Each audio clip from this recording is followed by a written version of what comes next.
Good evening, Free Enterprise fans, and welcome to your Wednesday night Free Enterprise Fix. I am Alicel, and I am joined here by the Invenerable. How are you doing tonight? I'm doing great. Looking forward to this matchup here. Nice little rematch between Simbu and LadyId.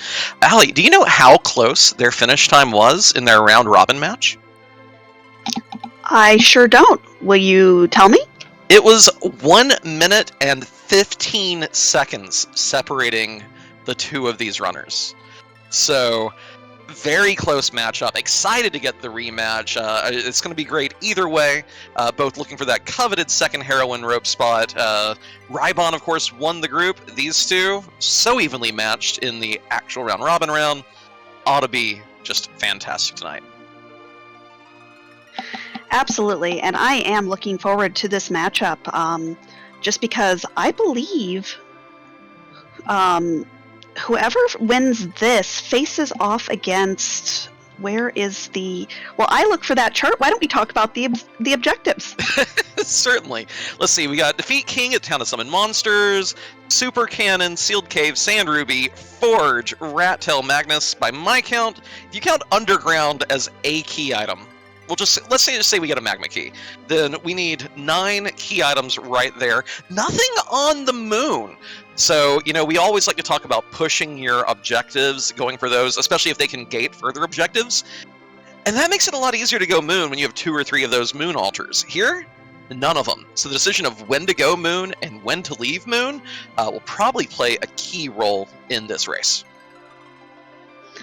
Or we could just, I don't know, start with the Darkness Crystal and really scare our runners. Oh. I think that scares chat a little more. There's always the fear of an unwelcome D-machine grind, and though I think that will happen and be justified at some point, I hope it's not tonight. We got a Sid start. This man just needs a big honking axe, and he'll have a good time. Sid start, always a favorite because, well, he's got a lot of HP, he can be a great chemist, and like you said, if you give him an axe early, he kind of clears out that early game. Oh yeah, he can carry most of the overworld, barring a few like rude Valvalis spots, but if you see her, you know that you got another path underground anyway, right? Right.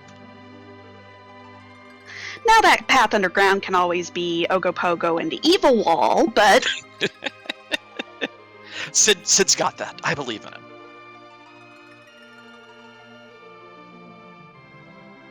But these runners should be off shortly, and we'll see who our second character is.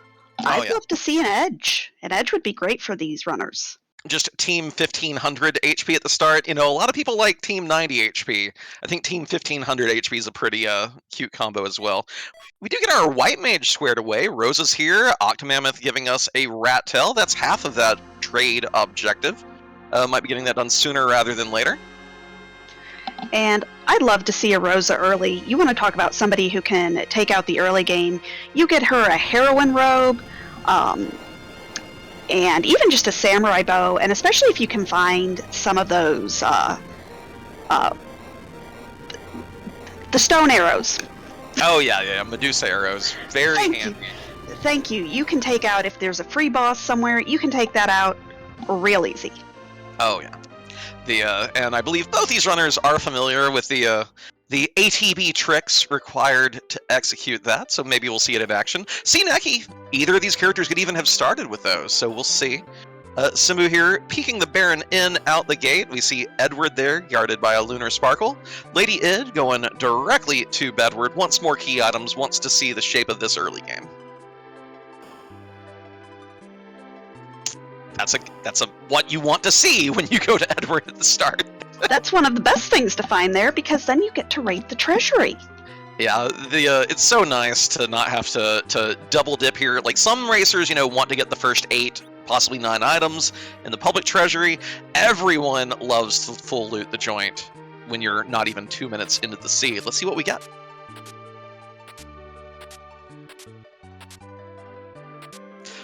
Whew. I mean,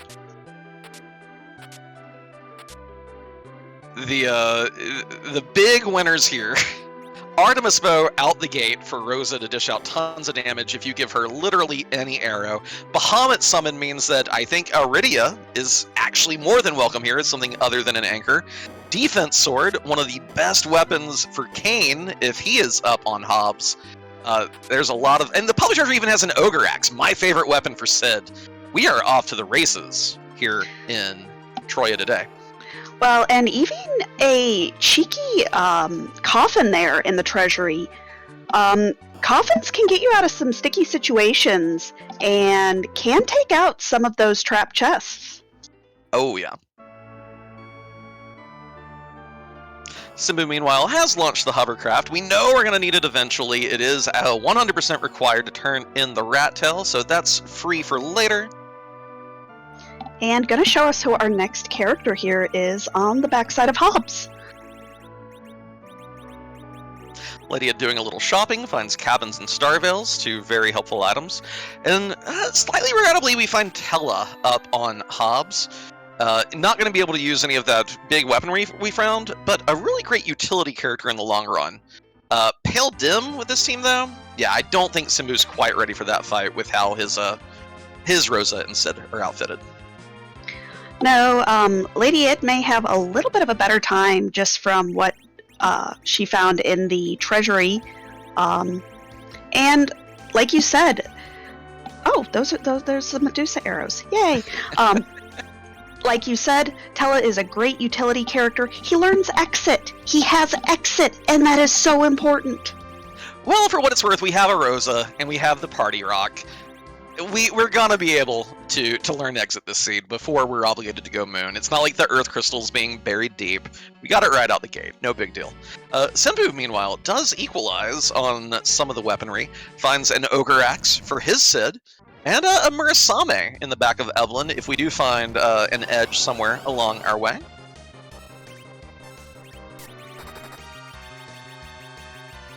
And I'm a little disappointed in you, Sid. I was hoping for a little more than 276. Well, it's kind of interesting here. So LadyId has elected to put there's some damage, 420. But the bow does give massive stat bonuses, but Medusa arrows are actually like the weakest arrows in the game. I think they're even weaker than iron arrows in pure damage. Correct me if I'm wrong, chat. They're one of the weakest, if not the weakest. So even though you wouldn't have the agility rocking using the Ogre Axe, I think you might still get a little more damage out of it here. I'm sure someone with their spreadsheets can crunch the numbers and tell me if I'm wrong. Well, talking about nice things, Simbu finding a 2 ninja swords and a white shirt. Whew, well, Rosa is outfitted on the defensive front for the whole game. 2 ninja blades and a Murasame in here. You know, all of a sudden, it's looking like if Edge is your duplicate character, you're more than happy to take 2. Usually hard to load him up, but Evelyn is coming in clutch here. It's almost like it's a castle of ninjas. Yeah, at least they've stocked up the treasure chests this time rather than finding 70 gold.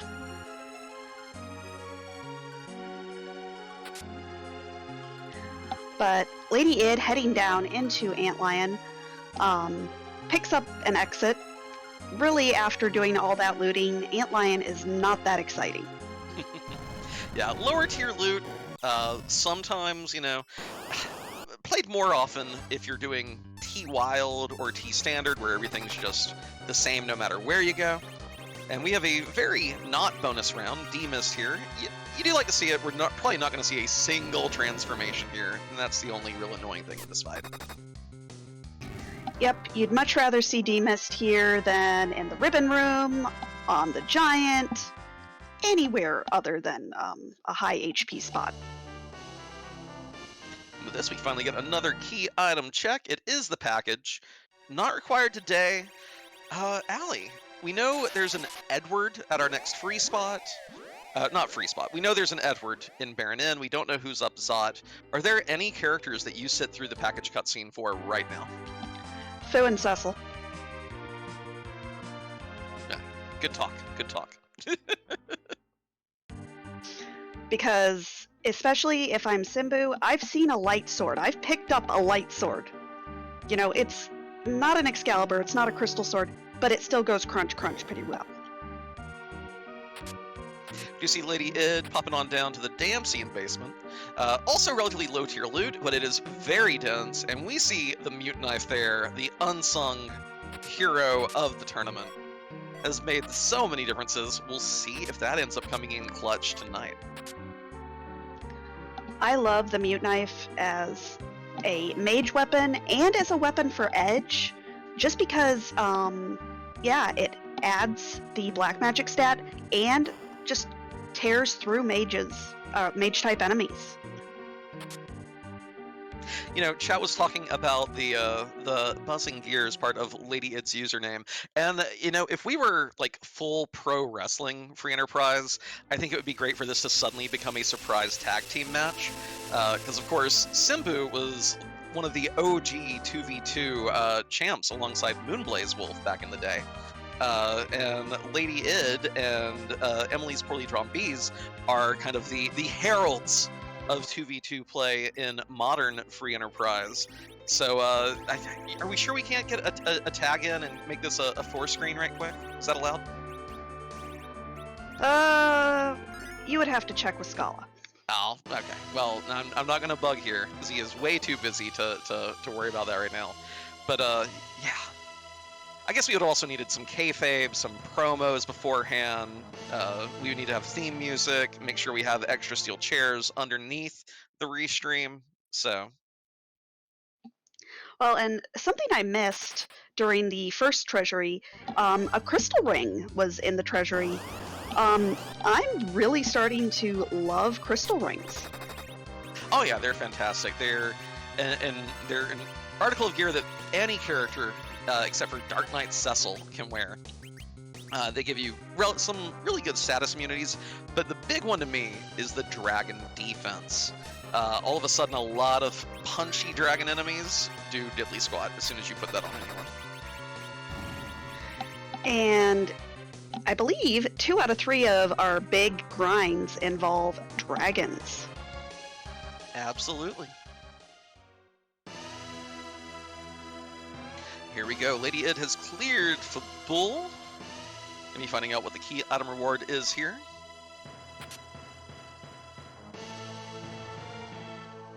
That's required. Not bad. It is required, and it makes your decision making a lot easier with regard to, like, now you don't have to be like, oh, Keyless Tower. Like, you find your Darkness Crystal underground, and you're like, do I bother checking Keyless Tower before going moon? Now, no questions. Simplifies the route, which right now, LadyId's off to the races here, having cleared multiple key item spots, while Simbu's still doing like the front-loaded loot side of the seat still. Yep, I think Simbu is trying to find all those items that you want to pick up in shops because you don't want to run out of them somewhere, and possibly looking for a curse ring? Don't hate those at all. All of a sudden you don't have to worry about anchoring. It is taken care of for the entire seed. Just use that when you need it. A curse ring forgives most agility problems when you get to Ceromus and you're highly overleveled. LadyId does peek the package character. It's a cane. Clearly not the greatest source of power on this flag set, but probably someone to consider as we move on into the bracket stage in these coming weeks. You don't get the Cecil, you don't get the Fu. Sometimes you just have to make do with the Dragoon. And he has, some other nice utility as well. Absolutely. And depending on the characters we see and the route we have to take for this hook route, might be a character worth sitting through. Oh, well, hello. Surprise!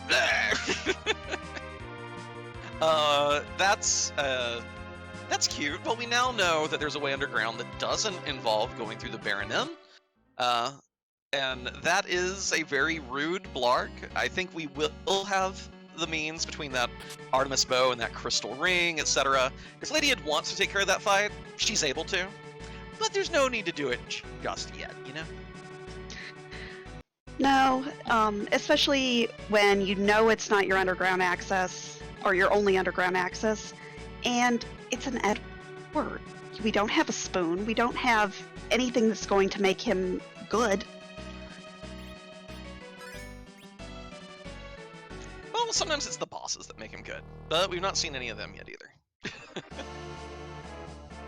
Here we go. First peek, first boss on Ordeals. Oh, there's one of those bosses that Eddie would be good for, but there's no physical attack at this spot. This is my favorite place to see Dark Knight Cecil because you just don't care. It tickles a little bit, maybe. Yeah, this is prime time rearrange your inventory moments as we see LadyId going in there, making a plan. Dark Waves are a little speedy, but once the conversation starts, speech, speech, speech, there's your moment right there.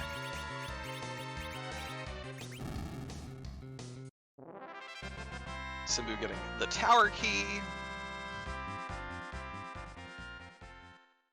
Mylon Z, of course, not a big threat for this team, or most teams at the full location. Well, and Mylon Z is one of the... What is this? What is this Ordeals? This is like one of those when you have a task to do that's only going to take you 2 minutes, but your executive dysfunction just won't let you complete it. And then as soon as you go there, you're like, oh, that was it? Dang. Well, I say that, but then it'll end up being like the alt gauntlet in the mirror room. I shouldn't predict such things just yet. Well, the alt gauntlet in the mirror room does have the advantage of you get XP, sort of.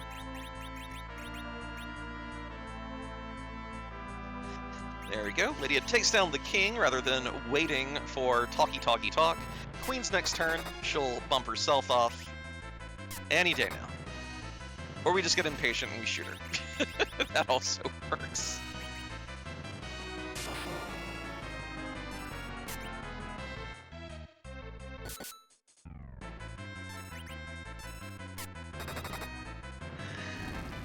Anytime.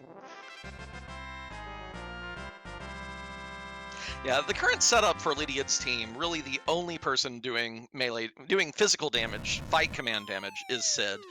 The Rose is too poorly equipped right now to really contribute. But we got a plethora of J items, and we'll soon have Zerkitude online. And Simbu has finished up his Antlion. We'll see if he takes that package and maybe takes that king.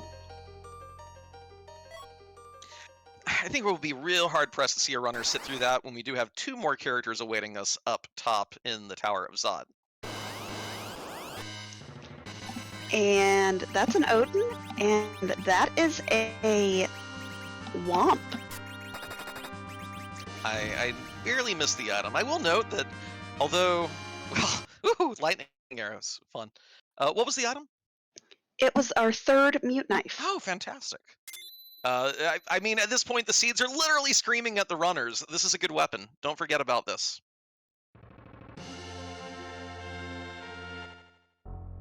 And Simbu, finding out about Blarg, wasn't able to get that Star Veil off yet, so probably going to take the same...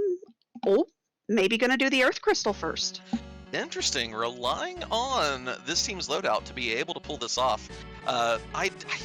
I gotta say, I definitely like LadyId's route here a little bit more. LadyId did take the time to get the Tella, so Tella, although the Mute Knife was a zonk, Tella's online.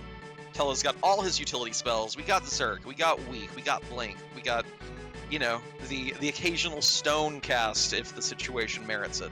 And also, you find a Cecil, where you go next, boom, online, instantly, ready to start swinging.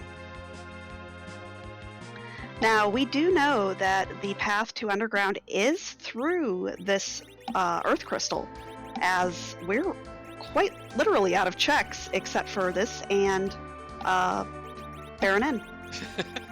Okay, well, that's an Adamant armor in the very low tier Flame Dog chest. That seems good. And although I liked LadyId's route more, well, Adamant armor. Adamant armor does Adamant armor things. Ball is back in Simbu's court. very few things to be scared of going up this tower now with that. That's the game changer of this tournament.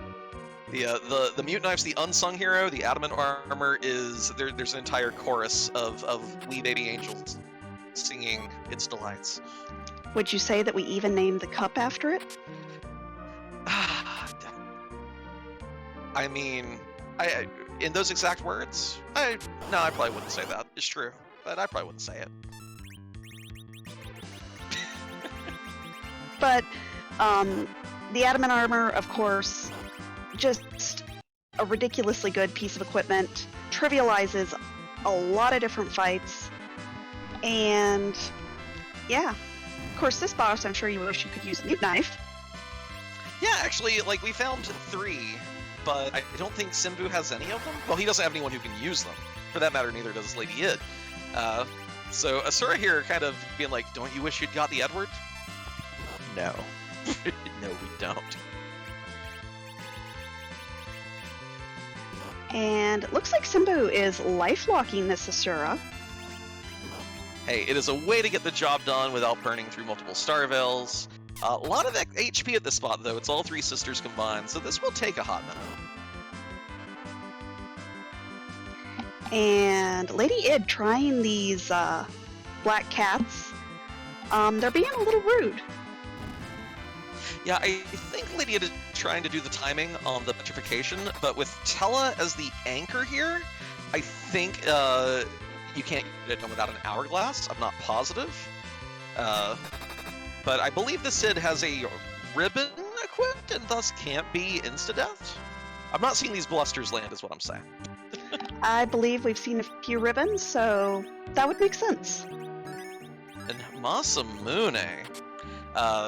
We do have enough Hanzo Seal to outfit 2 edges. We have a Masa, a Mura, and 2 Ninja Blades.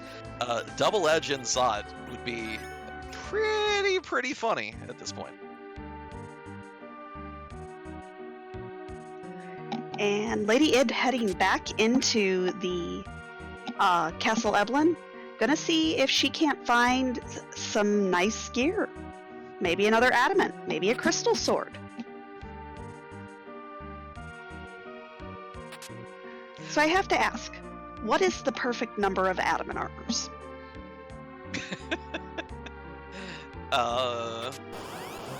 Well, a perfect number is a number that equals the sum of its factors other than itself.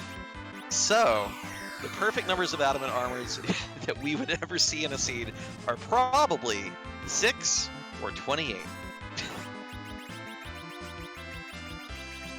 Oh, no math, right? Sorry. Hashtag no math.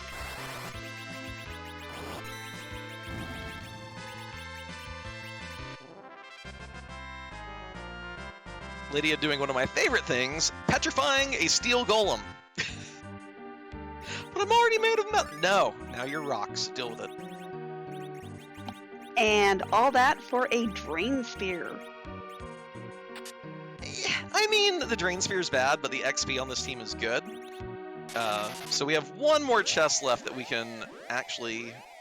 that we've not seen here in Eblin Castle. We've not seen the contents of the Mad Ogre chest. Simba, meanwhile, finds a Yang in the first spot up in Zot, not someone who's thrilled about all that delightful loot you found, and a Porum, who is also not delighted about all that powerful loot you found. Where are the characters who can use our good stuff? Yeah, this team, this does not spark joy. Now, what we are gonna see here is LadyId Sid tear into these Mad Ogres. Yeah. Rocking the Ogre Axe. Show that beautiful quadruple damage. And Antlion has moved from her home up on the moon up to the Tower of Zot. You know, actually kind of a nasty place for the Antlion. I mean, with the Adamant armor, not going to be a threat, but the Val spot, surprisingly nasty for what is kind of an overworld spot. And I missed what LadyId got from the It was like Last Mask. Well, that's useless.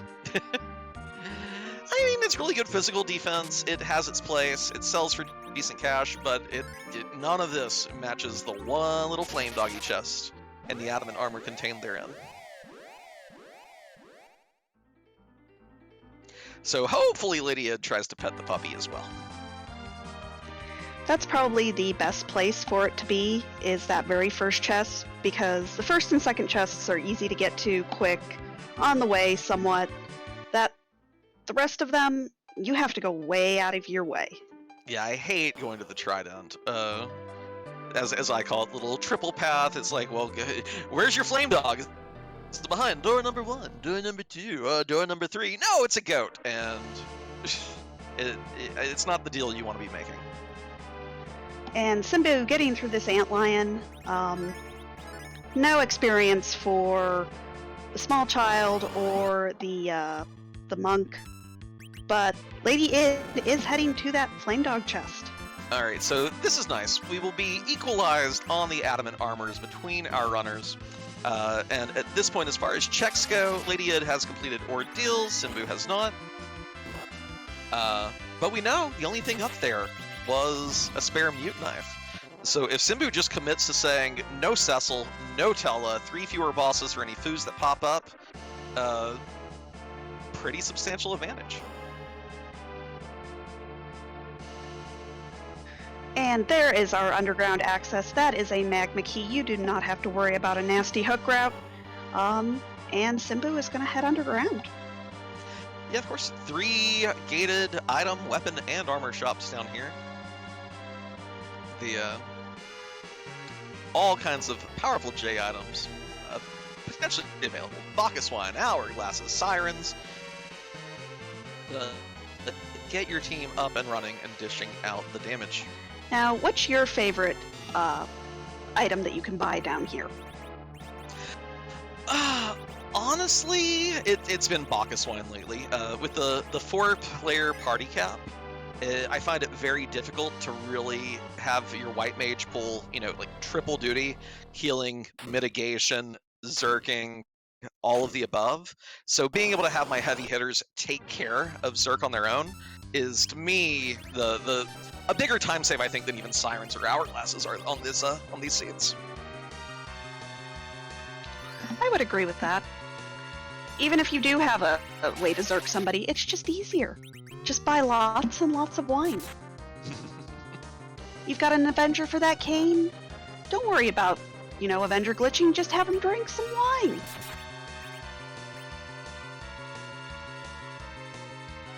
And, it's a little subtle, and it won't matter that much once Cecil's gone. But, on Kane, you feel pretty comfortable just leaving the Avenger on him, right? It's one of his best weapons. But if you intend to use it on Cecil, you end up doing a lot of menuing because you'd really rather open with the Excalibur Crystal Sword, and all you end up doing is flipping back and forth and back and forth. So, another reason why wine can sometimes has merits over even the Avenger. And looks like Simbu is going to commit to some ladies slinging some arrows with a Heroine Robe purchase and mute arrows. I like it. We've already seen Asura, but there are still mage types remaining. We do know it's either Baron or Kaipo guards in the second slot here as well. So plenty of time here, if you don't have a mage masher or anyone who can use it, to still get in that quad damage on mage types. And still no Bacchus, still no Sirens, still no Hourglasses, but we do find some coffins. And we did see LadyId not quite execute the lifelock perfectly. A Cure 4 did come out on that Asura. So now we're getting the 2 Star Veil trick. Just to seal the deal, nothing to worry about now. You got it the rest of the way. Now, Star Veils are guaranteed to be on the overworld in this flag, is that correct? Right, and we've actually already seen them at they're at the Vanilla Troya Pass shop. So we know where they are. We can get more if we need them. It's just that extra stop to go item shopping. Yeah, exactly. And that is a Bahamut. Less angry Blarg. Yeah, gonna be pretty easy, I think, with this party. Oh yeah, relatively slow spot, and Simbu has, of course, adamant armors and heroine robes and things of that nature. So this Bahamut's not going to count down all that low before it gets destroyed. Or I could be wrong. Simbu could be electing to wait. I fully believe Simbu's team could tear through Bahamut here without waiting on the timer. But, you know, if you have 7 Star Veils, this works too. And might be holding off on getting XP for that Porum and that Yang, as they are still base level and we did not Star Veil them. Yeah, and for what it's worth, Porum does make a fantastic endgame anchor, starting agility of just 7 or 8. Yang ultimately is far better served getting a whole ton of levels to dish out damage, but may just be looking to flip one of them for Edge would be good here. Cecil would be, well, Cecil wouldn't be good for Simbu. Kane would be fine here. Fu would be great here. Take your pick. That is an Edge. Porum, get out. Oh, all right. You know, Sid also perfectly cromulent anchor in the end game. That adamant armor is probably getting moved over pretty soon here. I think Edge has his eyes set on that piece of gear.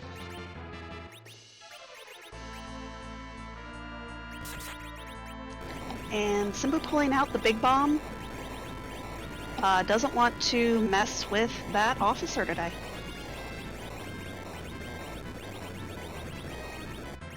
It's decent XP at this spot, but we have probably better, faster options at our disposal down the road. Meanwhile, LadyId has wrapped up this Antlion fight. Now, if Simbu is fully committed to not making the Ordeals play, it's going to be interesting to see how this plays out. We have Forge as a required objective, which guarantees an X-Cal, but how deep in the seed is the Cecil and that X-Cal?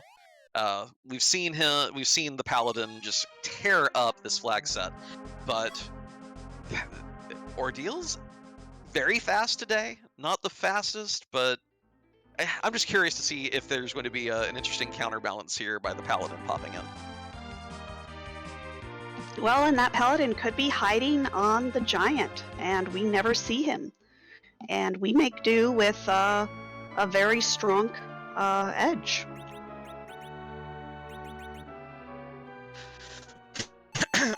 Pardon me. We do get the hook from Dwarf Castle that enables us to turn in the Rat Tail, objective number 6.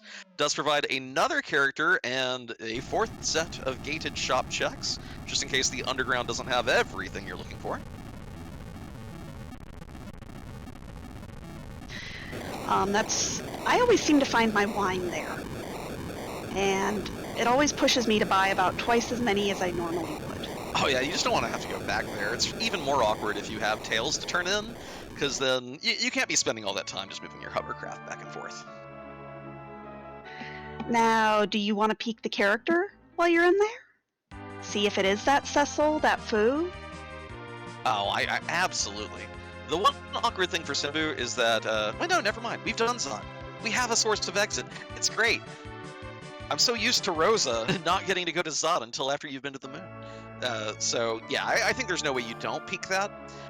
In Simbu's case, you know, a Cecil might send him back to Ordeals, but I think the Fu is the far bigger prize for him. But Simbu deciding, hey, I've got a tower key, it's required, do your objectives, maybe peek the top of tower, take that out, and just see if you get a pan. Finding a pan underground before you've done stealth is a great feeling. Absolutely. And the other thing to note, too, is that Simbu's team can beat Zeroma's very soon here. We have a fully loaded Edge. We have Rosa, who can swap back and forth between full Archer mode and White Robe, White Mage mode. So Simbu really doesn't need anyone else. But, of course, it's not a question of if you can beat the game. It's a question of if you can beat the game faster than your opponent. Lol, this is my favorite place for this fight. you would like the alt gauntlet here. This is one of the more subtly rude ones, because everyone's so used to the tower key being such an expeditious check. Not this time. Yeah, this one, you don't think about how bad it is, but it is a time waster. Well, the one saving grace is the fact that you know your opponent must also clear it. I will note that this does kind of open things up a little bit here. Let's say that LadyId doesn't prioritize that check, instead is more interested in the character checks. If you find a Fu who can just sweep fight after fight here with Quake, that saves you a lot of time rather than picking everything off with fight commands. Yeah, this party is not well suited for AoE. I mean, Edge knows Flame, but that's not helpful here. Yeah, not against these mobs. It may turn out to be fairly essential in the final fight versus the 6 slimes, but you don't want to be casting against chimeras and flame dogs, that's for sure. Do like to see a big Rosa crit though, for 4 digits of damage. That's always in the way. And LadyId has a very angry Sid. He is doing terrible things to that Bahamut. I like this though, because we did see that LadyId had to burn a couple of Star Veils in the Asura fight that Simbu did not. So being able to conserve them here kind of equalizes a bit on that front. Less likely you're going to have to do a second shopping trip. Well, and I don't even think that Bahamut got to 3.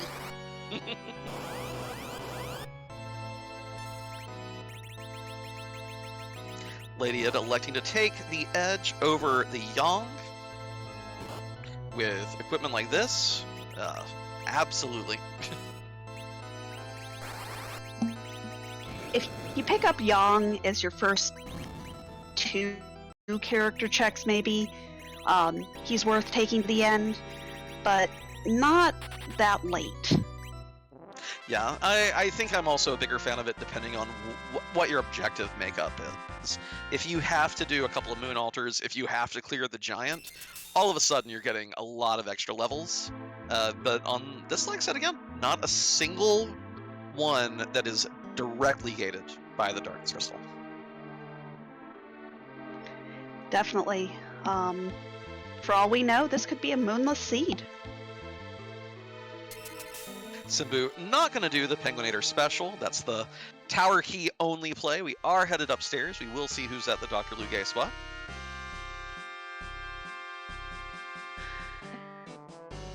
I definitely agree with this check. There's too many outstanding key items. It's too early in the seed to do something quite so risky. And that is Baigen. Yeah. Another one of those bosses you'd love to have Quake for. Again, still no threat for the team here, but it's not just about capability, it's about speed. So let's see. You kind of hope that your Zerkers here land their hits on the body instead of letting Baigen give you an impromptu arm grind.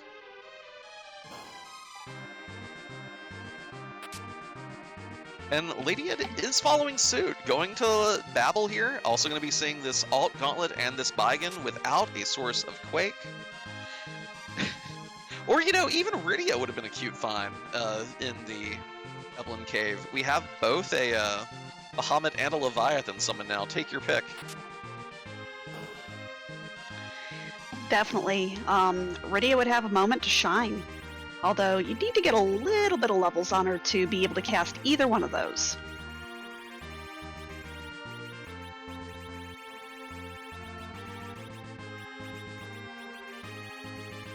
And Simbo doing some menuing while waiting for arms to die. These are the little things that just pick you up time, little by little, rather than having to look through your entire inventory every time you want something. And I think that we may at this point, so in regards to playstyle, Simbu is an old-school Cataseed runner. There was an event that Free Enterprise did for New Year's Eve one year that was a community race of Cataseeds. That is, the only loot that you could get would be from trap chests and key item locations. Couldn't do random encounters, couldn't do any of those things. And after it was done, he took it upon himself to prove that every single one of the seeds was beatable, not just the ones that, you know, our featured runners actually completed. So he's a big fan of doing more with less. It will really surprise me if he opens even another chest this run. Well, and finding another required item here at the top of tower, yeah, another gated character check. You could do even more with less with some of those gated characters.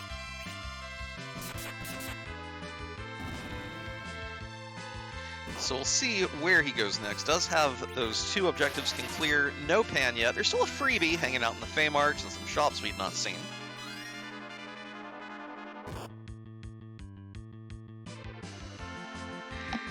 Yep, still could be holding our sirens. Worst comes to worst, we do have that Edge. Edge can steal sirens from the searchers here, but that's slow. It's much easier to just buy them. Oh yeah. Sitting through searching for targets, or whatever they say. And then, of course, anytime you fail, you know, it's just, you can really eat into your time trying to get more sirens than you need. Now, I'll note here, with how this Edge is getting punched, I don't think LadyId's Adamant armor is on the Ninja. I think she has left hers on either Sid or Rosa.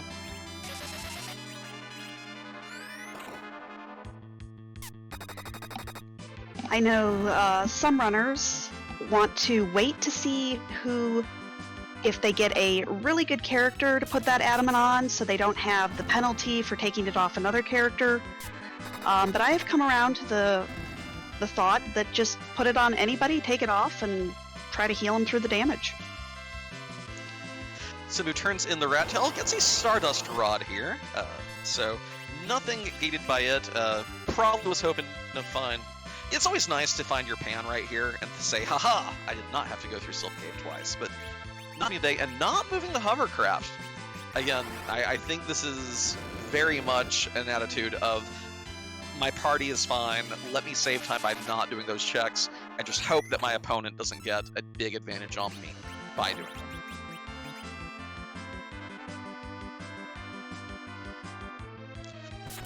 And that, I dare say, is good news for LadyId. Cecil in Kaipo, if she does go there after wrapping up this tower, means that she will have an advantage that Simbu currently does not. That's a good character. I like Cecil. Although, Simbu making the swap. It looks like we may be seeing an Ordeals equalizer pretty soon. A Cecil with a good holy sword can do so much work and make up so much time on these seeds that it's scary not to go and do it, especially if your opponent might. Absolutely, absolutely. I confess, here in the commentary booth, I was hoping for like the committed Fae to say no Cecil, even on these flags. But, you know, it's the last hurrah before either of these runners moves on to bracket flags, so I guess the idea is enjoy your Cecil one final time, right? Well, and you want to play to every advantage you can get. This is a play-in match, so it's go big or go home. Mom, why? So with how fast and strong Simbu's Edge is, I don't think we're going to be seeing baby bombs here. But it is going to take quite a few hits to get through this excess HP on the spot. This is such a slow, miserable spot. But Edge goes zoom. And here we go. LadyId has moved that Adamant armor over. did not like Edge getting knocked around quite so badly in that gauntlet. And we find a Baron key. You're right here. Do you do Baron? I mean, you're here. You have a fully kitted Edge ready to do work. We do have that Cecil in the wings, but why fly here yet another time when your team can undoubtedly clear both fights here?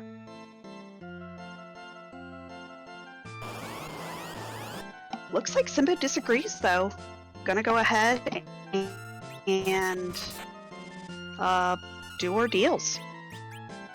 A little surprising to me, because again, what is his best Cecil weapon? It's still just kind of a toss-up between the lightsaber and the defense sword.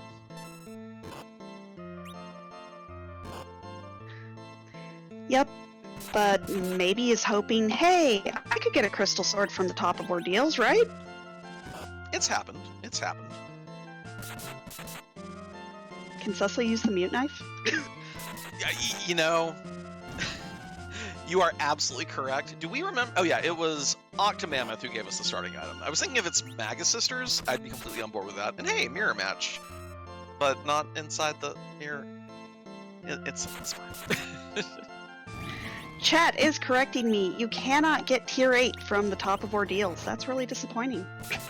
Gotcha. Now, is that true for any treasure standpoint, or just for this particular tournament flags? I don't know how loot works. Okay, gotcha. Cool. It's true for Wildish and Pro. Gotcha. Cool. And if you ever have any questions that you don't know the answer to, we have a wonderful wiki, or we have the Newbies Corner on our Discord. Go ahead and join if you just want to play these flags, want to play any flags, just want to hang out with people who love free enterprise.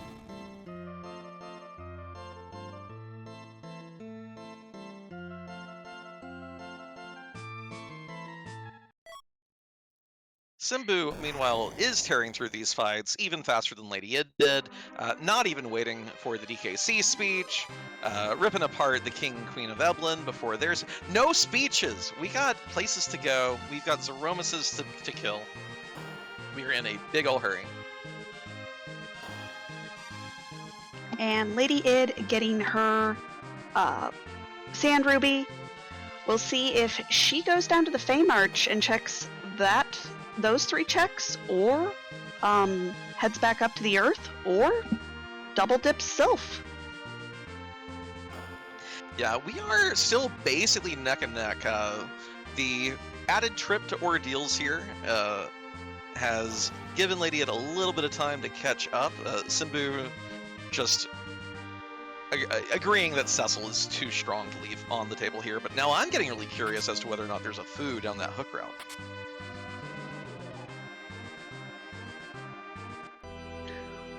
That's very possible. Fu is a gated character, so has to be in a gated location. And we know it's not Package, it's not Earth Crystal, it's not Zod. So Baron, Giant, or that hook route?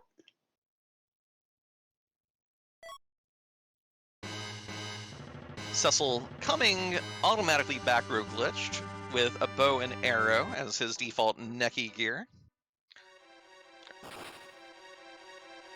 And we do see some divergence though. LadyId now gonna run down, check the Fey March freebie. This will be very satisfying if this is the pan, because you've pretty much knocked out most of the underground before having to come up and down. Pan or a Pinktail here, both very handy. Of course, Simbu's setup right now is looking to be that he may only have to go to the Fey March one time. I think LadyId can still run into a lot of bosses down here that she just does not want to take the time for now. And that is Forge. That is an Excalibur, once LadyId assembles it. Ooh. So we talked about the Cecil difference. I think the lightsaber to Excal difference is also just massive. So we'll see how long it takes Simbu to go to Feymarch. Again, it seems to be saying, I don't want to go there twice. I want to go there and kill all the bosses at once. And like normal, finding Bacchus wine here, buying 30 of them. And that is a Val at the Leviathan spot. No, thank you. That is a required Val at the Leviathan spot. She can wait. And a much more benign D-Lunars at the Asura spot. Certainly will be a lot easier once you get an Excal on the Cecil at the Sand Rupee. And that is food down the hook route.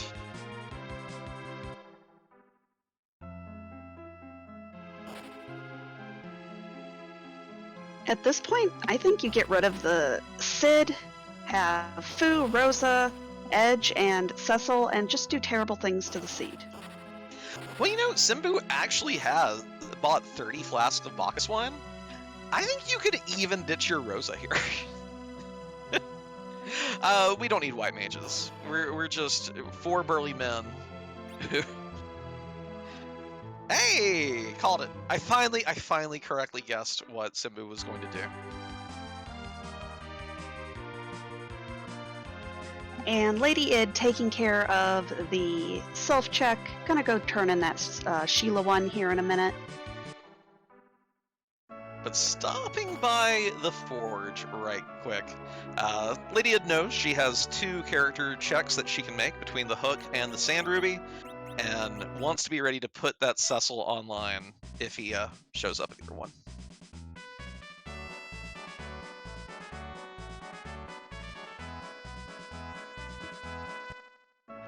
And we'll see if Kokol is selling anything nice today, too. You can get some really good pickups here. Power shirts, glass hats, stardust rods. Power shirt kinda nice here. If you're not already wearing an adamant armor. And apples for sale too. We already have quite a few of them. Of course, the more money you can put into apples, the less you have to put into levels. Don't think we've seen sirens for sale yet. Maybe we get to see some of those rarer low-level Zeromas fights this race. Maybe some like high 30s, low 40s at this rate. Fingers crossed. Fu definitely makes those a lot easier, a lot more accessible.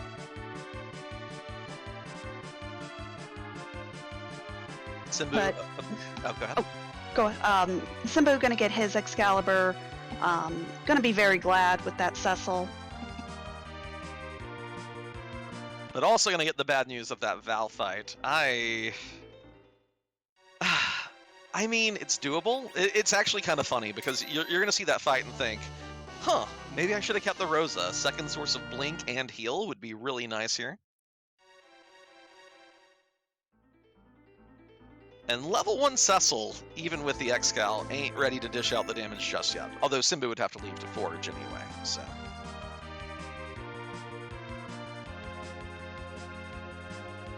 That momentary stop of, no, actually, I don't want to fight you right now.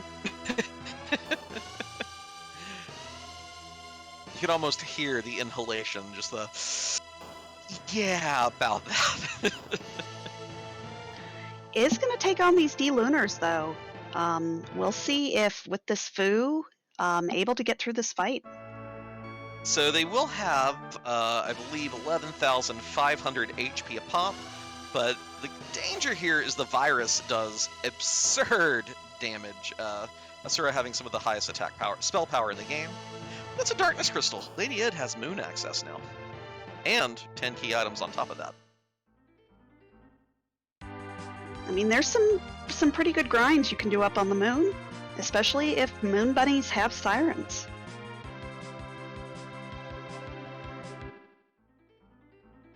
Yeah, that's a virus hitting for 2,300 HP. Ow, ow, ow.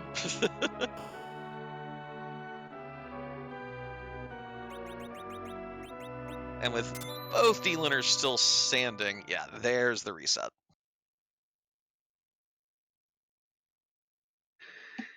And LadyId has gotten her Cecil. I'd be surprised if we see her also go down that hook route. Simbu is going to go in on the Val fight. If you can get it done on your first shot down to the Fame Arch, it saves quite a bit of time.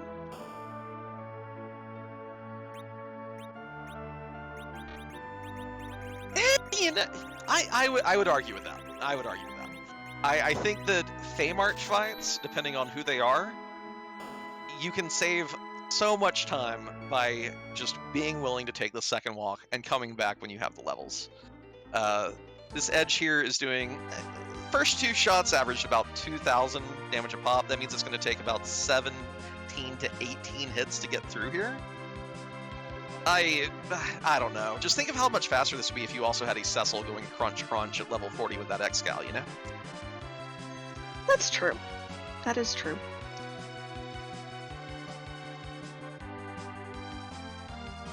We do see LadyId moving the hovercraft. We know we're at least getting a shop check here and probably a character check. I think we're about to have very similar teams. Main question I'm wondering now is, how much wine does she buy? Simbu bought 30? That's a pretty good party right there.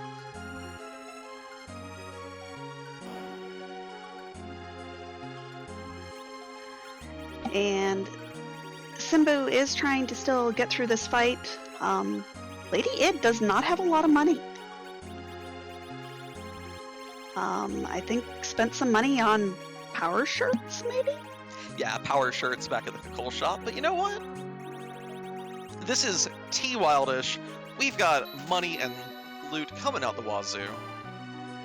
There's 2 lightsabers just sitting there. There's a glass hat. Boom. Plenty of wine. Nothing to worry about. LadyId ready to party now as well. Probably does feel a little bad about buying a Stardust Rod and then having to sell it for wine. We do not see a character check, just the shops. LadyId not going to get the Fuso Ya here.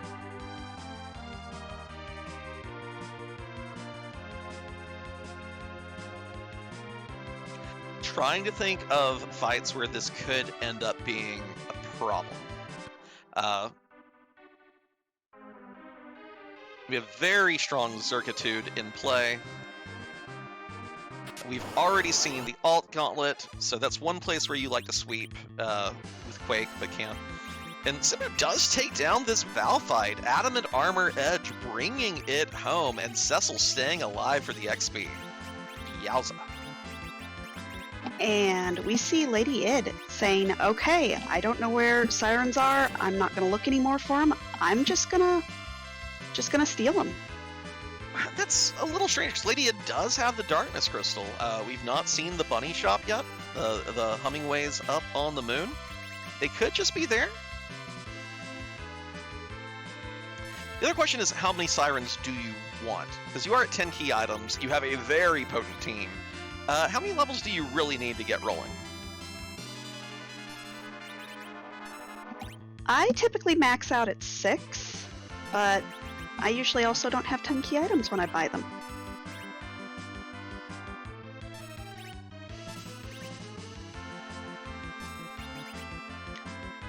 And looks like Simbu is going to go back for those D-Lunars.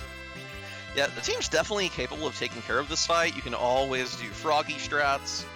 This Cecil now actually has levels from the Val fight, so can also contribute. But you know what also will do quad 9s to both of them? Dude, the Meteo! So that'll leave them with about 1,500 HP apiece.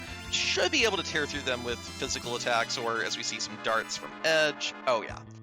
This is definitely a way to do it. You just gotta wait on that Meteo to come out. Just throw the kitchen sink at him.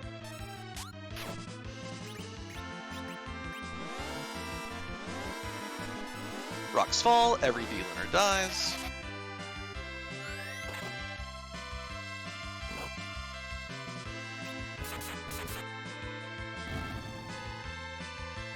And that was a crystal ring from Val and a crystal glove from the D-Lunars.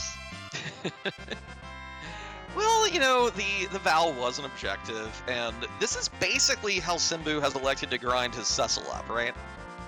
Not stealing sirens, not checking all the shops for them, just actually just beat your bosses. There you go. There are your levels.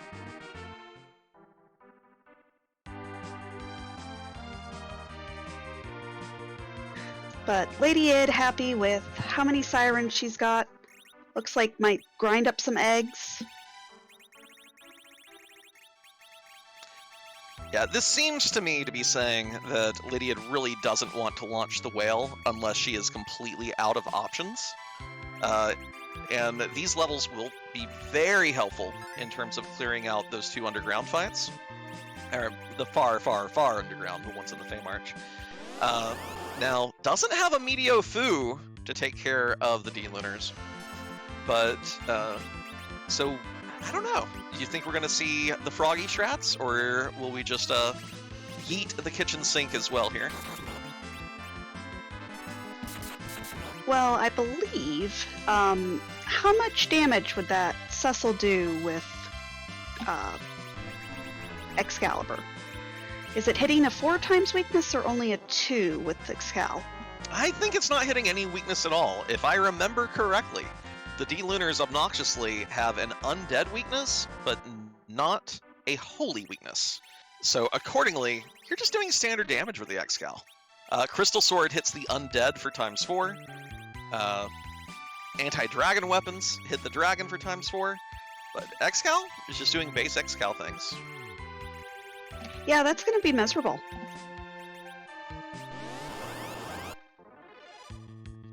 That being said, Excal things are still very nice, especially when you go through this many eggs.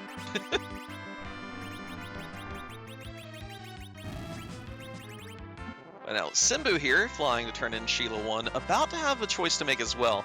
The main thing he's fated is the Baron Key. We know there's a K main and a K summon check down there, neither of which are required, technically, unless gating others.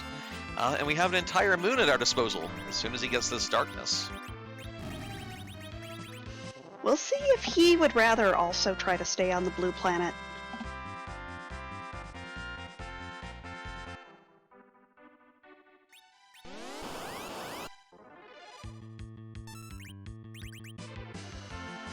But does get that darkness crystal. We're seeing eggs kind of get coffined. So I'd like to take this moment to shout out our behind-the-scenes staff today. We've got CS Radical doing the tracking and Leggy Starscream doing the restreaming, doing a fantastic job. And I want to shout out my co-commentator and Venerable. It is always a pleasure. Hey, it's a lot of fun working with you, Allie. Always a good time in the booth with you. So thank you for thank you for commentating this play-in match with me. I'm having a good time. Heart. And we do see where Simbu's preference lies. No launching of the whale yet. It is entirely possible that Moon is completely haunted, no reason to fly there today. We could get all our remaining objectives and a pass from doing stuff here on the blue planet. Don't sit through the cutscene if you don't have to. It seems to be the attitude both these runners are taking today.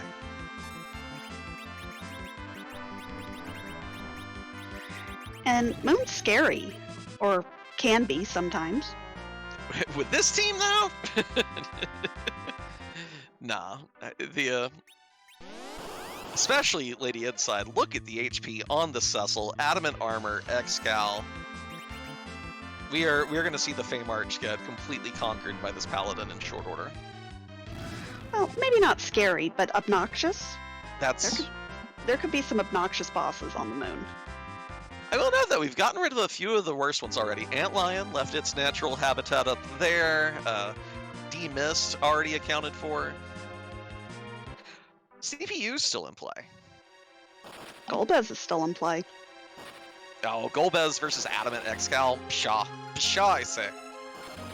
But it's a time waster, and this is all about making good time. You know, that's usually true, but I love making an exception for going crunch on Golbez for quad 9s. There's something viscerally satisfying about that. And we have microwaved the calamari. And we're going to see who the real King of Baron is today. So Simbu ahead on the checks at this point. LadyId ahead on the levels. We'll see if the grind time pays off for her in these Fey March fights. Ooh, don't cast that one. I saw the one click on the exit spell and got a little scared. That's kind of like when you accidentally hit warp in the Zeramas fight. Or in your D-Money fight. Yeah. Just run buffering in your D-Money fight in general. Well, Palam's the Baron character. Kind of counterfeited by having the Spoo on the squad, of course. Well, and we still don't know who our dupe is. Could be waiting up there on the moon.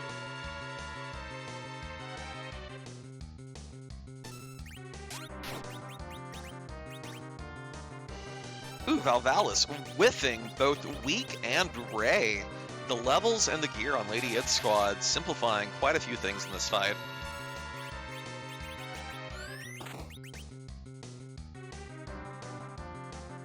And that is a key item, but it doesn't do us any good this seed.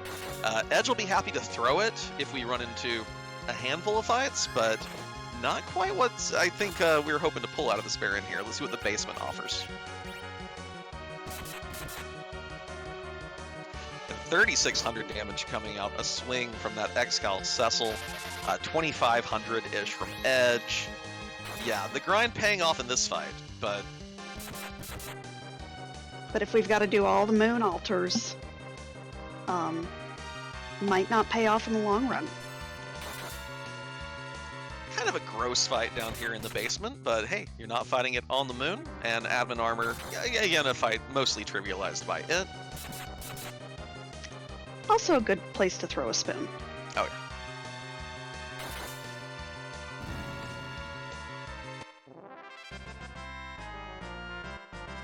And that is Valvalis done on LadyId's side.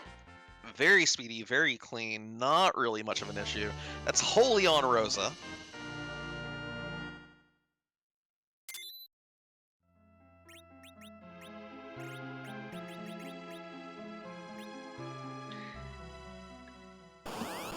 And the wall has crumbled. We'll see if this pays out so we don't have to go to the moon or not. Ooh, and we have a big play here by LadyId, not saving between the fights.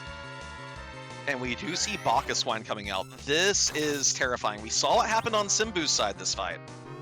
We saw what those viruses can do. Now, LadyId's team is able to survive a single virus, but if both these hit the Cecil in a row,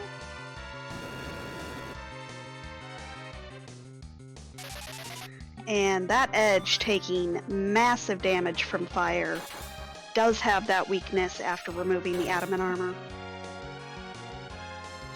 So the big thing LadyId needs here is for the Cecil to attack the same dragon, same dragon Cecil.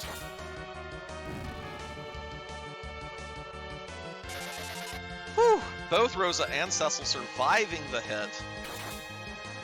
Cure 4 coming out. That is gonna do it. LadyId will get through this D-Lunar fight. Ugh, Cecil will be the only one standing. Isn't that how it always goes, though? That is some moxie right there. Moxie is the only word I got for that. And rewarded with that crystal glove. So useful. You see, you know what my dumb self would do? I would get the Crystal Gauntlet reward and then reflexively reset, and then have to fight Val again because of that, even after winning both fights. So, excellent self-control from LadyId there.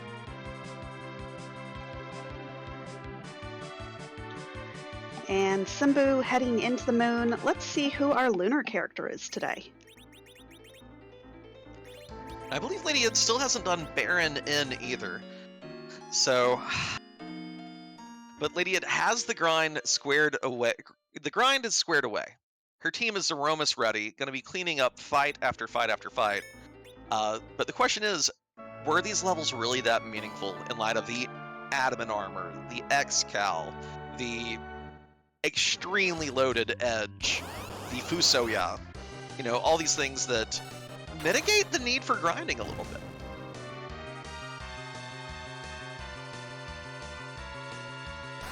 And there's that wyvern down.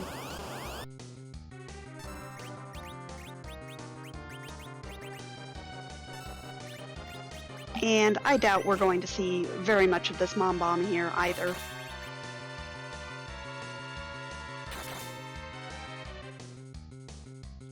But Simbu gonna start at the top. Gonna take out this pale dim spot. I like this a lot. I would even consider doing Cave Bahamut as well, just because we don't have the pass yet, right? So if you go to the bottom of the moon and you immediately find your Luca Key and your Twin Harp, you know you're immediately walking the moon a second time.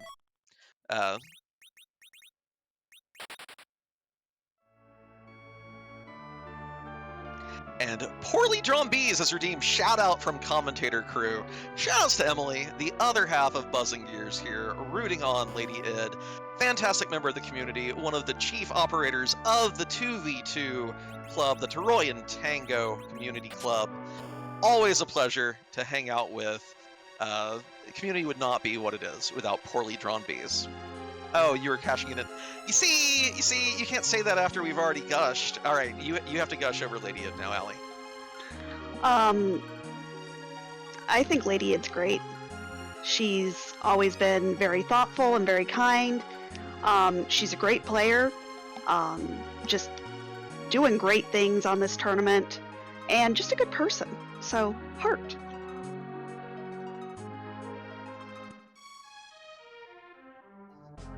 And there is the Twin Harp, one of those big reasons to do Moon top down when you don't have a pass.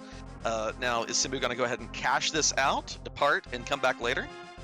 Because admittedly, if your Sealed Cave, your Luca Key is down here, you may just be forcing yourself to take whale trip after whale trip. Looks like is going to go ahead and head back down. This is always such a hard call because, on the one hand, if it is your Luca Key, you don't have to go back to the moon, but you can't reset back to your save without having to do the Twin Harp again, and that is not a short check. I will note, LadyId did swap the Cid out for a base level Edward. One of the speediest characters at base level, but when you've got an Edge and an Adamant Armor Cecil, etc., Eddie's slow enough. Eddie's slow enough. And we do see Simbu taking the Baron Black Chocobo. Fun little Chocobo pops up into that forest. After you board the whale, you don't have to fly to the moon. You do have to launch the whale, step on it, and step off, and you can have a Chocobo there in the Barren Forest. Just a fun little Chocobo to take, and it does save you the time of having to fly to Troya, park the big whale, walk over, have to try and catch a Chocobo. Yeah, that's the thing for me is that I've seen enough people struggle with catching a Chocobo in the actual village north of Troya. You know, if you don't give it as much room to run, there you go. I hate that Chocobo.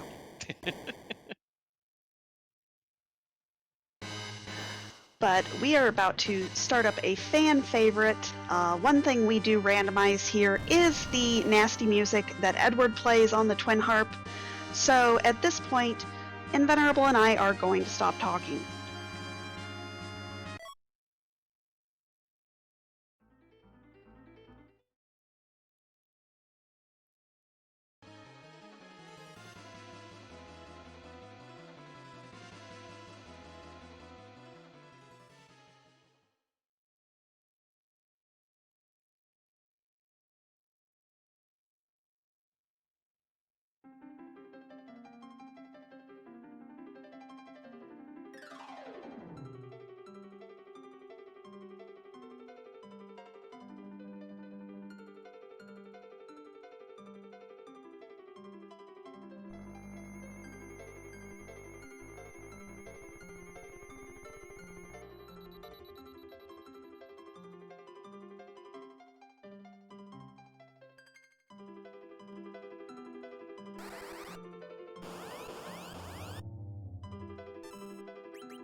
Is this even randomized?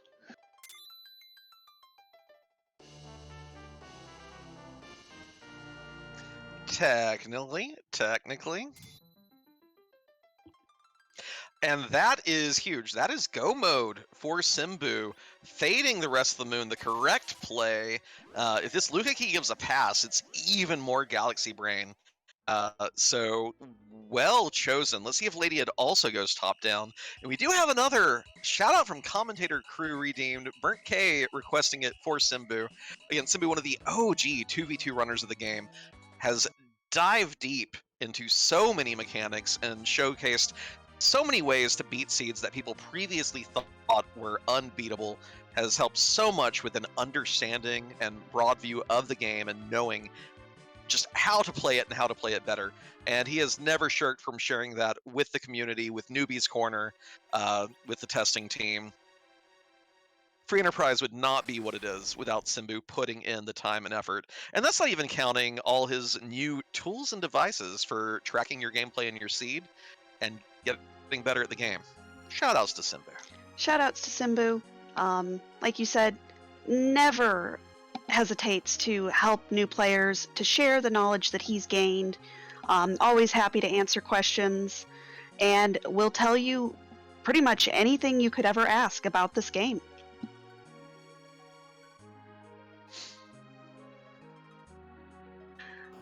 But we do see LadyId heading into the moon, is heading to at least the lunar subterrane. We'll see if she also does top down.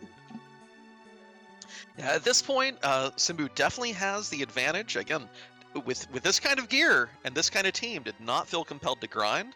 But that's kind of leaves the one big thing for LadyId to get back in here. If LadyId follows the same route, LadyId's Zeromus fight is safe. There is no question. Zeromus is going to crash and burn. If Simbu does no grind and relies on this gear, there is the chance of just bad timing, a high roll big bang into rocks that wipes the team, even through adamant armor. And Simbu's the kind of player who will probably go for this without doing any additional grinding.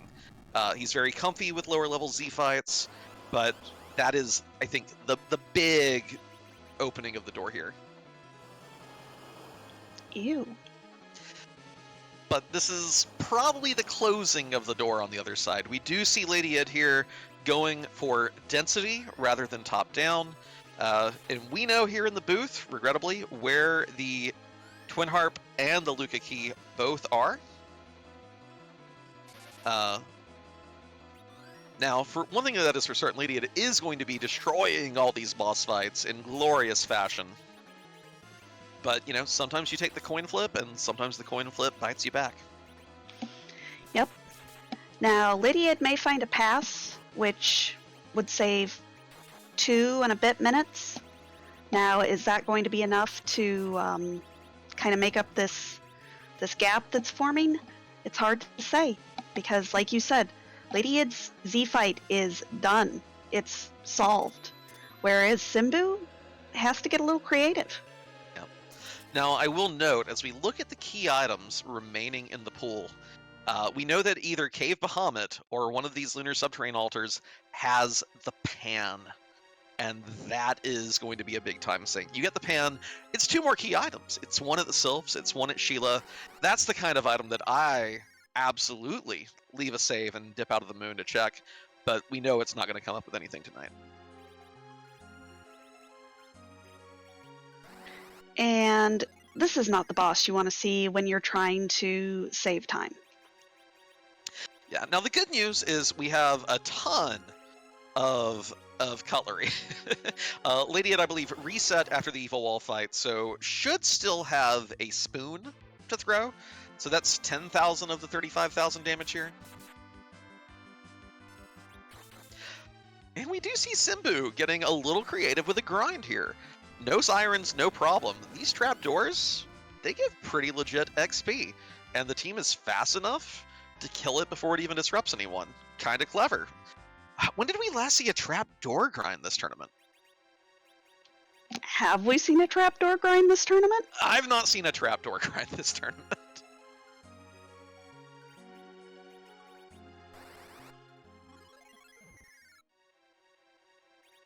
Someone get Demarine on the horn. She loves this. And looks like maybe just wanted one door. Maybe that would be just enough to get Cecil to a less scary amount of HP. Just right above the 2,000 mark. Yep, that Cecil is level 40, so probably feels a little more comfortable there. As long as you nerf every Big Bang, you can't take more than 1,200 damage from them.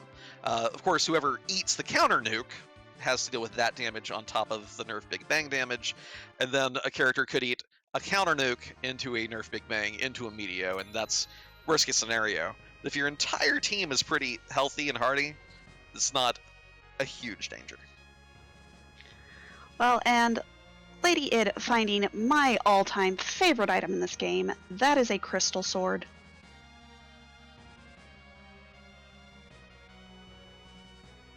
Well, you know, this is one of the last group matches. There's still a few more play-ins and tiebreakers to be had. We know that Cecil is getting kicked out of the league. We're busting him down to the minors after we advance to brackets. So at least we are here for Adamant, Crystal, Cecil at the end of all things. I do love Adamant Crystal Sword Cecil. Oh, and also we're finding all those slow bosses you mentioned here in the bottom of the moon too, just to add injury to insult or vice versa. I told you Moon's scary.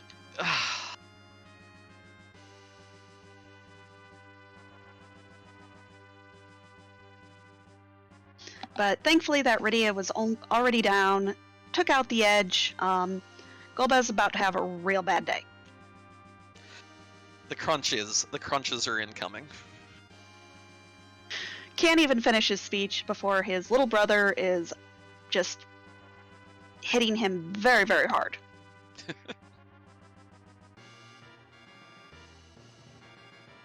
Whew. You know, the quad nines, they do bring a smile to my face.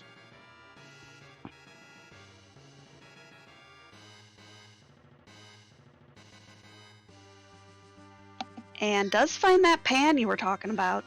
Yeah, it was very likely to be down here. We knew it wasn't down the other chain. It had to be either down here or in Cave Bahamut. And that means we're probably going to see...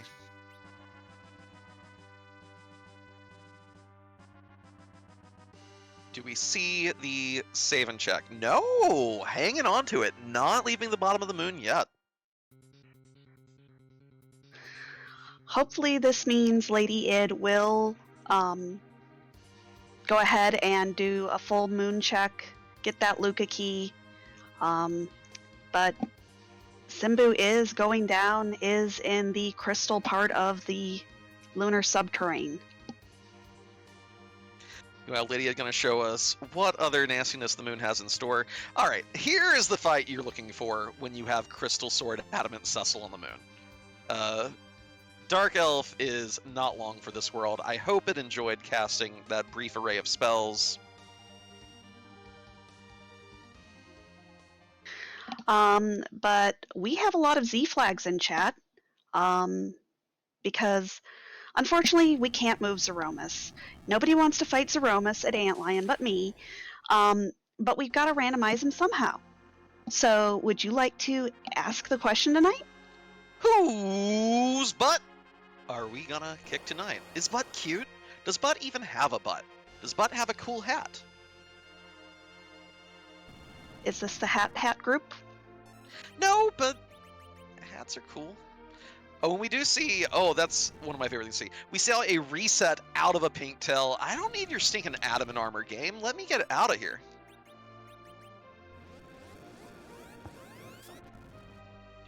But we see the crystal throne here.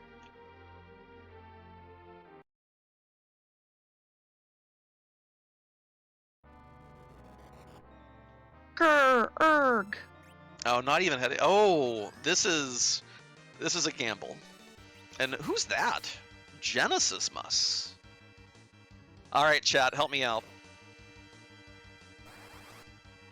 Where is this bud from? I don't know.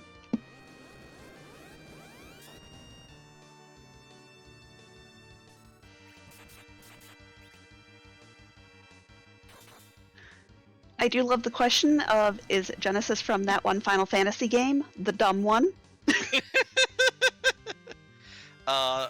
Is that Type 0? Chat, you're not allowed to call Crisis Core dumb or Scala will cry. That's not allowed.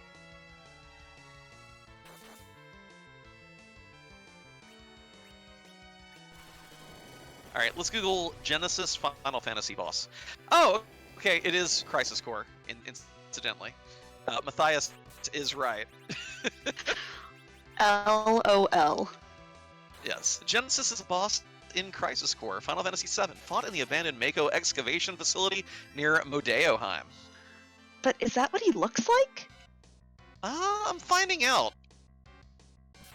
Related enemies: Genesis Avatar, Genesis Final Boss. He's a little one-winged dude in this pic. Yeah, okay. Genesis Avatar. There we go. There we go. I got a link for you, chat. Read all about it.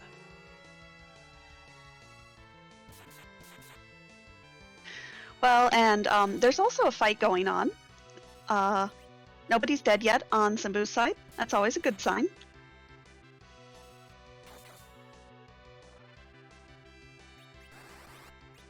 We see Edge doing work with the Ninja Blades to about 3,000 a pop. Cecil likewise. We've got Reflected Nukes coming out for hybrid strats, courtesy of Fu. Sid probably standing by either on Nerf or Chemist duty.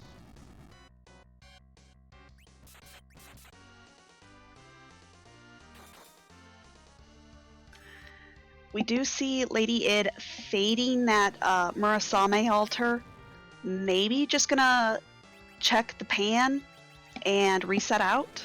I mean, I cannot argue with this play at all. You have the pass, you have the pan, you took a couple of relatively long boss fights on the moon. Golbez died in a hurry, but he had a cutscene first. Dark Elf gave you garbage, but was fast at least. And yes, I did just call the pink tail garbage. LadyId's team don't care. So checking the pan here makes a ton of sense. A ton of sense. Just, knowing what we know after the fact. Bit of a problem. We see a Big Bang come out. It was nerfed. Party don't care. We keep going burr. Yeah, that's the great thing about having multiple Zerkers on your team. Because of how the pointer flips back between your party and Zeromus, if you have, your Black Mage at the end of the line there, you can very reliably nerf every Big Bang that comes your way. Just by buffering all the actions in the queue with your Zerkers.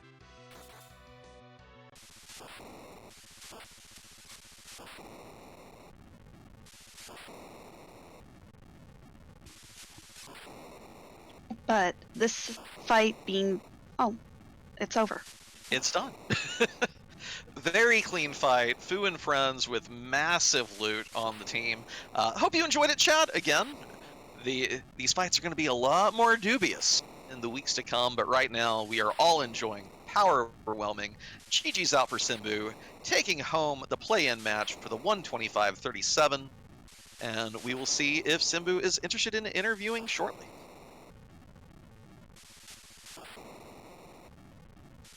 And I do believe that Bading means that we are joined by our first place winner, Simbu. GG's to you. Thank you.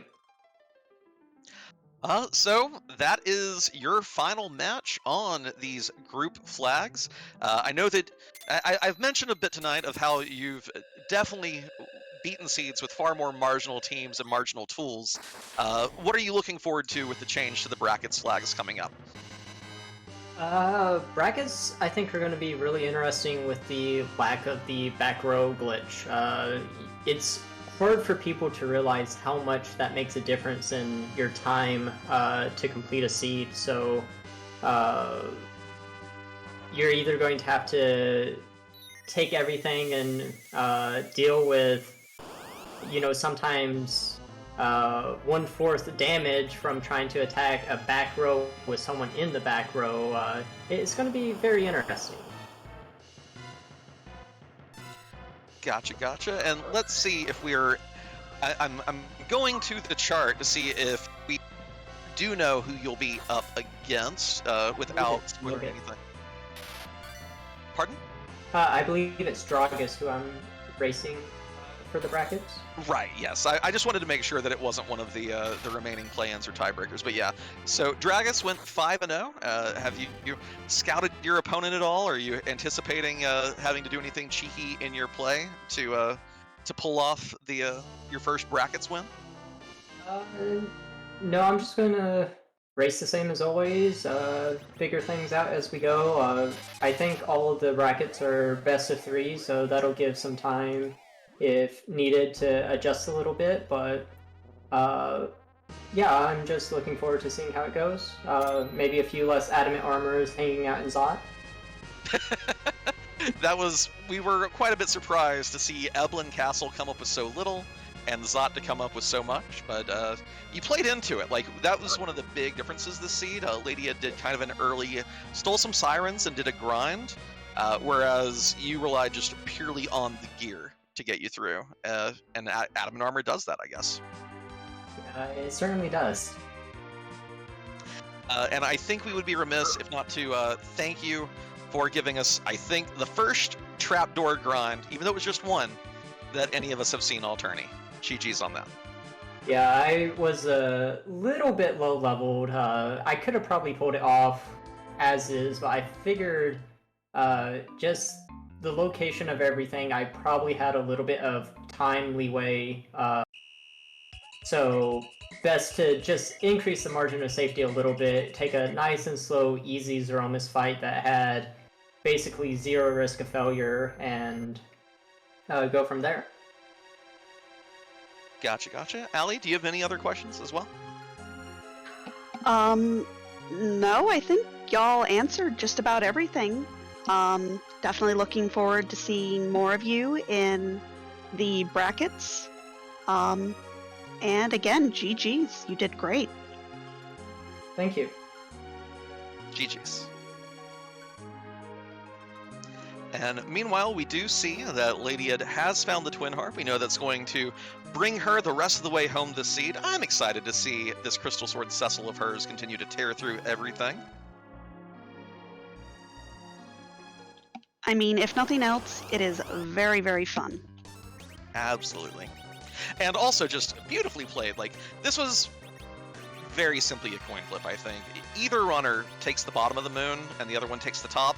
It didn't matter the couple of minutes difference, both runners going moon, right? This was just you and your opponent change that one thing and the outcome just completely flips. Rando gonna rando, but beautifully played by both runners up to that point. Just great execution. Absolutely. But of course, we are, thanks to this objective set, getting to have a Twin Harp reprise. So chat, y'all enjoy more Shredward, and we'll be back with you in a minute.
And that's Cecil just tearing through the Magus sisters. It is kind of funny, you know. We mentioned that trio of early mute knives, right? And then for the Asura fight, we had no one on the team at the time who could wield one. And then for the Magus sisters fight, well, we go crunch crunch, and we never saw elements. Bearing guards were somewhere, right? That were cleaned up pretty quickly, huh? Yes, I believe they were on the throne. Gotcha. So, in spite of the value of Mage Masher, Mute Knife, not so much this seed tonight. They were kind of a red herring from the start.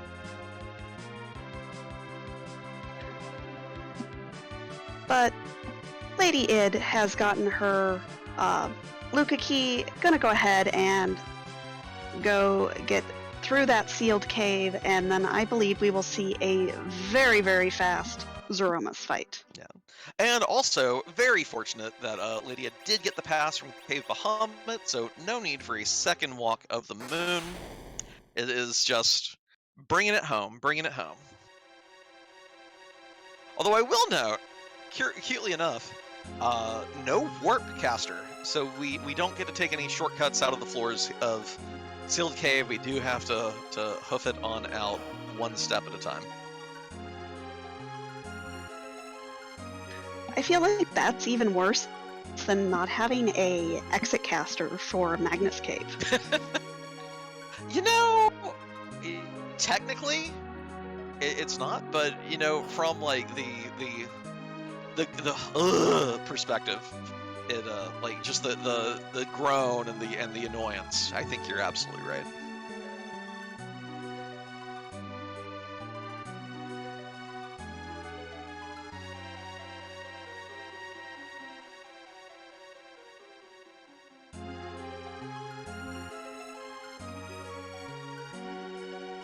And isn't going to save, knows whatever's down here is going to very quickly fall.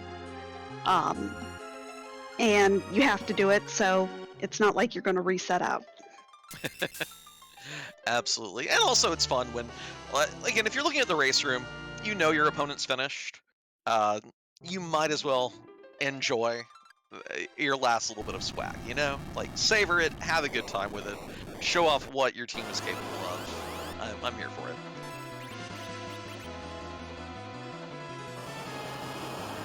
So, how many big bangs do you think we're going to see on that Zeromus fight? I think we will see exactly one big bang. I think we will only see the first one, and this party's damage is going to be so overwhelming that I think we see the first one, and then we might see one dose of rocks, but I'm not positive on that front.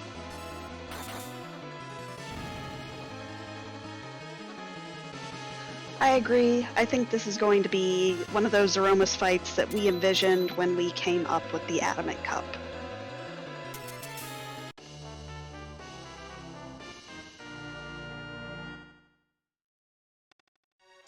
There we go. Lydia completes the sealed cave, gets her crystal, all over but the shout.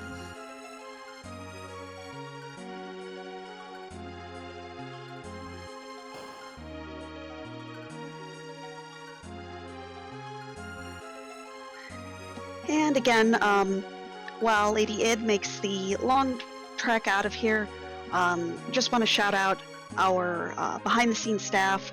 Leggy, of course, for making all the pretty pictures come up, rolling the seed, and then, of course, CS Radical for pushing all those buttons, keeping track of the key items so that we in the booth don't have to. Well, yeah, we did technically see every key item this seed. I believe every spot was even peaked except for the Wyvern one. So lots of work for our tracker tonight. You know, even on this flag set, sometimes you have those really chill nights where it's just a handful, but we definitely had the work cut out for CS Radical tonight.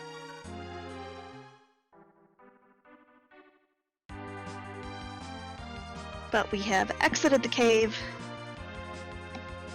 Time to go make friends with Zeromus. Because don't you make friends by hitting him in the head with a big holy sword?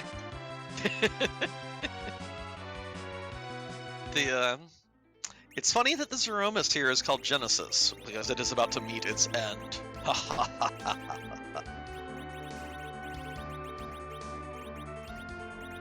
I hate it. Yeah.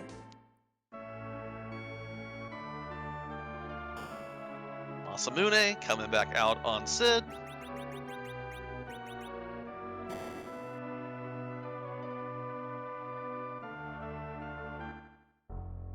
There's the pass.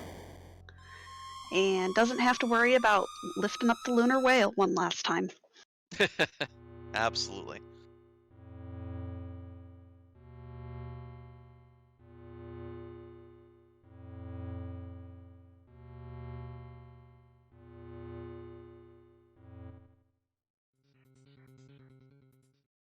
Here we go. Once more, unto the butts, dear friends.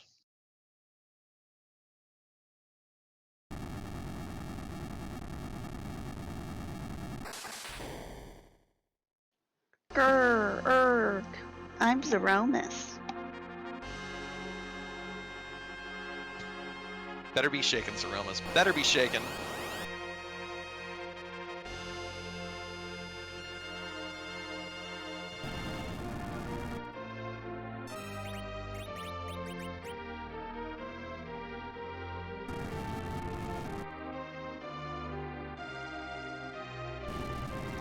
Crystal getting thrown. Bacchus one gonna be getting drunk in a hurry.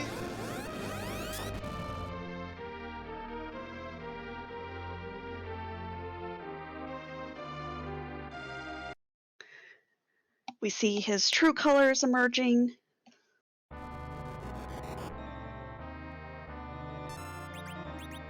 Chat pointing out that Riddy is helping.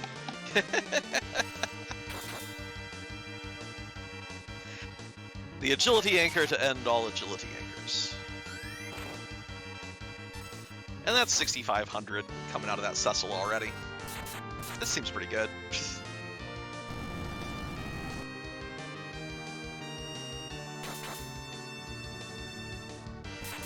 Oh, and this is cute. I think, yeah, we're not even going to see a nerf here. Everyone on the team, except for Iridia, obviously, has above 2,700 HP. The most a standard Big Bang can do is either 2,400 or 2,700, depending on where you are in the cycle. So, LadyId knows everyone's going to stay standing here. I don't even have to take the time to nerf this. And in fact, she might not have to heal at all this fight. Let's see how the fight goes. Just put the controller down and just watch the fireworks go. Yeah, this is well over 10,000 a round coming out of these Zerkers. Oh my lord.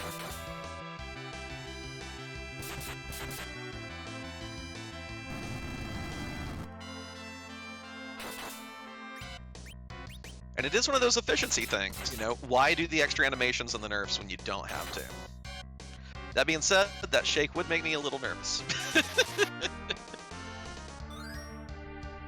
Don't you shake at me.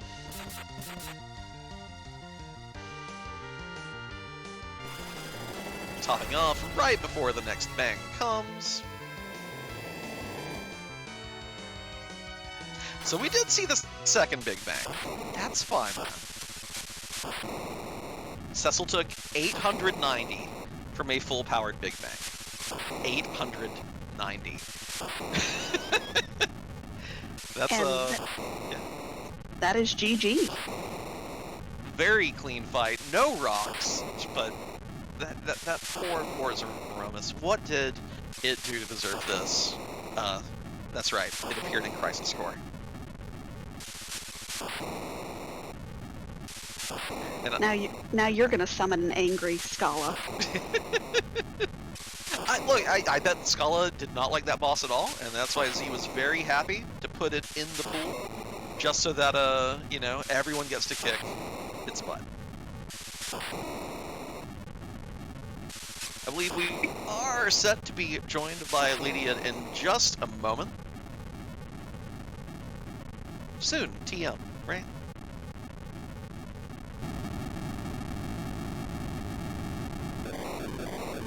I suppose while we are awaiting LadyId, we can quickly inform y'all that there is another, not a play-in, it's a tiebreaker match for first place another group going on Limit Break that we'll be rating in a moment.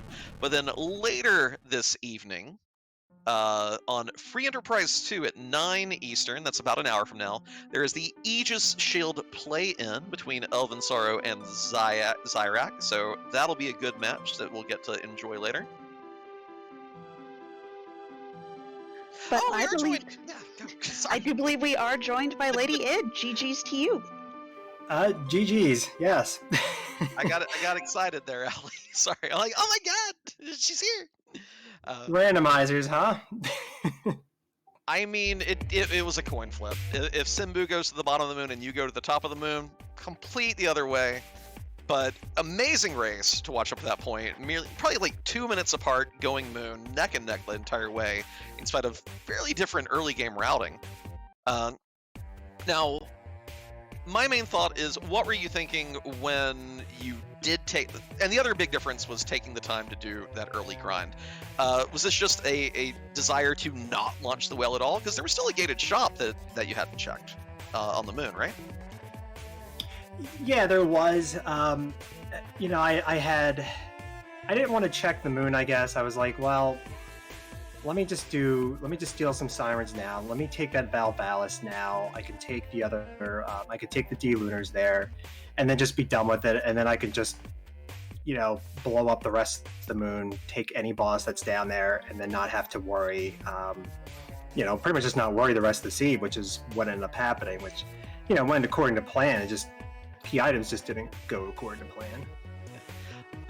Now, when you went from the Val fight to the D-Lunar fight without saving, and then those viruses started coming out for 200 damage, what was going through your mind then? Well, I was like, well, these are hitting a way more harder than I thought they were going to hit. I'm like, we're just going to roll with it here. And then I saw the virus come out on Cecil. I think he had... when he was like 200 HP, I think. I'm like, okay, this is fine. As long as the Cure 4 comes out, I'm fine. But yeah, that was a little harrowing there. Just, that was one of those, like, if we could be in our runner's head right now, what is the runner thinking? But, yeah, I mean, that was definitely just me being like kind of cheeky. I'm like, all right, let me try to save some time here. I mean, I have Cecil with an X-Cal. I knew I'm going to be doing at least, you know, 5k a swing. I know I'm going to trigger the virus script, but I figured I could survive at least one virus. I just wasn't expecting over 2,000 damage for the virus. That caught me by surprise. Allie? Just kind of tell us your thoughts just about the tournament in general. How'd you like the format? How'd you like the flags?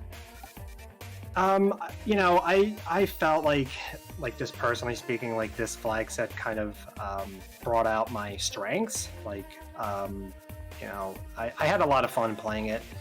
It took me a little while to get adjusted, but then once I did, you know, I really started to feel like I got into a rhythm.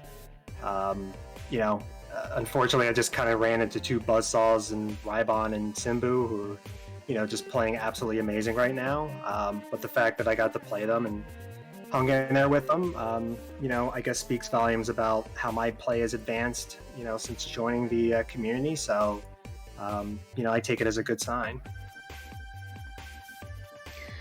Well, and kind of what's next? I know you and Bees have your Try and Tango. Are you going to be gearing up for that? What does it look like for you in your free enterprise? Well, I'll probably take a little bit of a break. I don't know how long that break's going to go. I mean, as anyone who enters a tournament knows, you know, as fun as it is, you know, it is still, you know, I don't want to use the word draining. I can't think of another word, but, you know, it takes a lot out of you. So, you know, in a way, like, yeah, it's disappointing I'm not moving on. You know, it was really, you know, I'm not going to lie. This year I was, you know, hoping to, you know, advance further, but, you know, it is what it is. But at the same time, I'll be looking forward to a nice little break. And then maybe I'll jump back into, hopefully there'll be some other folks into ladder. Probably get back into that. And then, yeah, Bees and I will work on, the flag set for Tori and Tango for season 3, which we're, very excited about.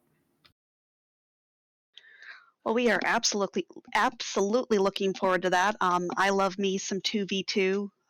That's one of my favorite styles, so I'll be looking out for that. But yeah, did you have anything else in Venerable? No, just wonderful play all tournament, like you said. Ran into a couple buzzsaws, and not just that, but even just sometimes a coin flip just doesn't go your way. And tournaments, regrettably, I think it'd be really cool if they were like best of 9, best of 15. But like you said, with the draining aspect as well, everyone would be like, I'm so over this. So it's a double-edged sword, but it was still extremely enjoyable to watch. I was glad to get to watch your play this tournament, and thanks for being a part of the community. You were great. Yeah, and absolutely, and I appreciate all the feedback. I've caught the spoiler chats for some of the other races I've won, and some of the feedback I've gotten has helped me improve, and hope to continue to improve from here. But thank you all so much for putting on this tonight, and thanks for hanging out with me. I did peek the race room before, taking on that. Right as soon as I think I got the twin harp is when I peeked. I said, all right, well, Simbu's won. Like, let me just see what my finishing time will be. But, so, you had to sit through, I guess, 10 minutes of that. So I, appreciate that. But yeah, you all have a great night. You too. GG's again. And with that, I do believe we are finished with Free Enterprise. But Okay. Never again. Allie and I were done. That's all. Oh, you just mean for the restream. Gotcha. Pardon me. yes, for the restream. But like Invenerable said before the interview, we have a lot of races going on tonight. We've got tiebreakers, we've got play-ins, and we've still got the rest of this week. So keep an eye out. I believe tonight we are sending you over to RPG Limit Break to have that tiebreaker between Zyrak and you said the name and I've forgotten it. Elvin Sora's Zyrak is on Free Enterprise 2 later tonight. We're going to Limit Break for the tiebreaker of the Dragoon Helm winner between Microcorgs and Dusty Griff. Yes, that's the one. Yeah. But yeah, we're going to send you over there. We do ask, do not spoil this race. Just tell them, hey, you need to watch this. It's a great one. And with that, again, thanks to Leggy and to CS Radical and to Invenerable. They're all wonderful people. And give our runners a follow. They are the ones putting on this show. And yeah, we'll see you soon. Good night, everyone.